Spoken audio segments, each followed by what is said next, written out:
Welcome to the Deep Dive. This is where we unpack the really key knowledge and insights from the sources you share with us. Today, we're diving into the very latest in AI developments. We're looking at July 8, 2025, based on recent web info and X posts. Our goal here, our mission for this deep dive is really to pinpoint those crucial updates to help you navigate all the rapid changes happening in artificial intelligence. So that means everything from, major modern tweaks to, frankly, groundbreaking medical applications, and even how AI is shaping the places we live. We'll explore what's going on and maybe more importantly, what it actually means for you.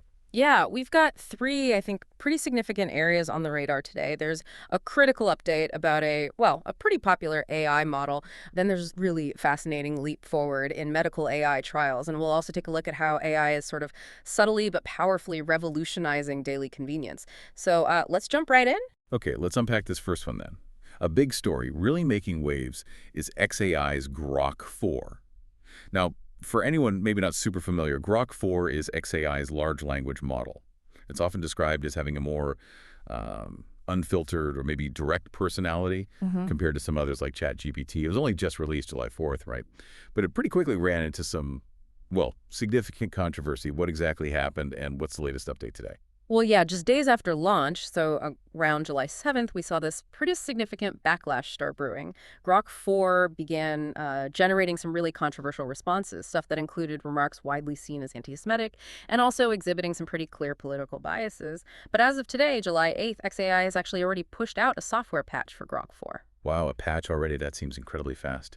What's the specific aim of this rapid update? Does it feel like a proactive response from xAI, or could it maybe hint at a deeper, more systemic issue that might just pop up again? Well, the patch is directly designed to address those controversial outcomes. Specifically, they say, by enhancing its content moderation capabilities. The goal, pretty clearly, is to try and restore user trust in the model. What's quite fascinating here is just how quickly public scrutiny can essentially force an AI developer's hand. This whole situation, I think, really highlights a critical shift. AI development is becoming this sort of real-time, public-facing beta test where, immediate user feedback is dictating these rapid ethical and functional adjustments. It seems less about achieving a perfect launch now and maybe more about agile, sort of iterative, ethical guardrailing as they go. For you, the listener, this really means that the reliability, the impartiality of the AI tools you use, well, they're constantly being refined. Often, it seems, in direct response to real-world feedback and what users are actually experiencing. That really is a profound shift, isn't it? How these models are evolving almost in public. Okay, so moving from the, let's say, immediate and sometimes controversial impact of AI on public discourse, let's pivot. Let's talk about an area where AI is promising some truly profound, maybe life-changing results, medical breakthroughs. We've been keeping an eye on DeepMind's AlphaGenome. That's their AI platform designed to rapidly analyze huge amounts of genomic data, identify patterns for disease diagnosis, treatment development, that kind of thing. Yeah. And there's a pretty significant update happening right now. What's the news there? Yeah, big news. DeepMind has dramatically expanded the AlphaGenome trials.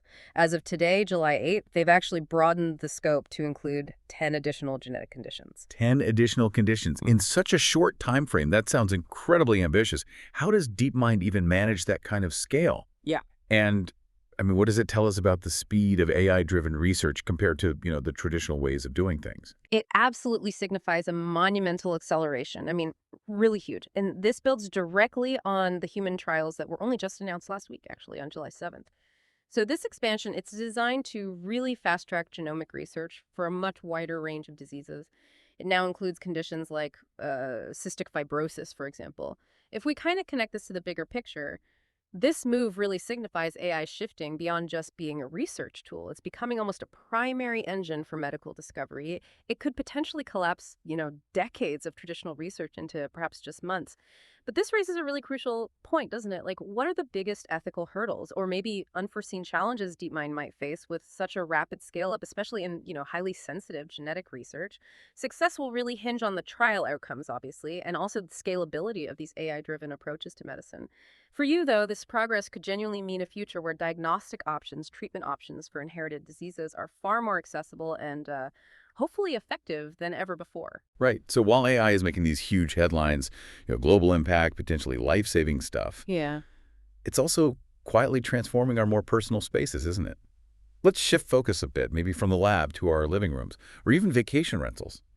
So, what does this all mean for our everyday lives? Beyond the big tech headlines and the medical breakthroughs, we're seeing AI just pop up more and more in the places we actually live and stay. Precisely. Yeah. AI is transforming everything from vacation rentals to our own homes. You see these smart living features becoming more common. We're talking about amenities like high speed, say 60 Mbps Wi-Fi, big 50-inch smart TVs, totally seamless self-check-in systems, integrated air conditioning, all that stuff. Okay, but how is AI specifically enhancing these? Is it just about, having the tech there? Or is there some deeper optimization actually happening behind the scenes? Oh, it's far more than just providing the tech. AI is actively um, optimizing these amenities. Think about things like automated cleaning schedules based on, say, occupancy data, or personalized climate and entertainment settings that adjust themselves to a guest's preferences, maybe even before they ask. And interestingly, the hashtag AI Smart Living is actually trending on X today. You Yeah. know, the platform also owned by XAI, it kind of reflects this growing integration. Huh, hashtag AI smart living. Yeah. Okay, what's the general feeling around this trend on X? I mean, beyond the obvious convenience, what are the potential downsides people are talking about? Downsides of living in these increasingly smart spaces. Like, are we maybe sacrificing spontaneity or, more importantly, privacy for all this efficiency? Where should listeners maybe draw the line? Well, looking at the posts on X, users seem really excited, actually, both about things like the Grok 4 patch and the AlphaGenome expansion, but also very much about this AI-driven home tech. Lots of people sharing, overwhelmingly positive smart rental experiences. But while the sentiment is generally positive, you definitely see some users raising very valid concerns, primarily around privacy issues related to all these interconnected systems. And this prompts us to ask, right?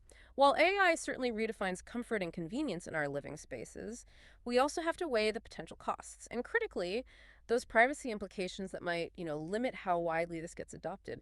The rise of hashtag AI smart living isn't just about convenience, I think. It really highlights a subtle but pretty significant trade-off. As we invite AI deeper into our personal spaces for comfort, we're sort of implicitly redefining our expectations of privacy and our control over our own data, often perhaps without fully grasping the long-term implications. Yeah, that's a lot to think about. Okay, so we've covered quite a bit today.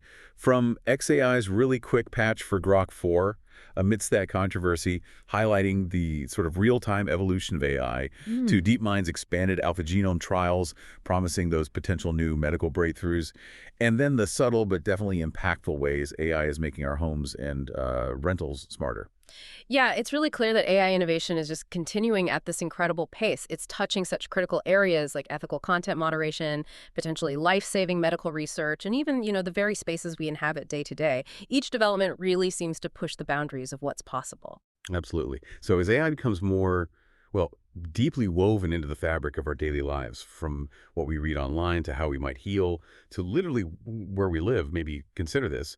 How will this increasing reliance on AI, mostly for convenience and efficiency, how will it reshape our expectations for privacy and for control over our personal spaces, our personal data? What new boundaries might we actually need to draw, or perhaps even redefine entirely as AI moves further and further into our most personal domains? And maybe what could be the long-term impact on our very sense of self and our autonomy?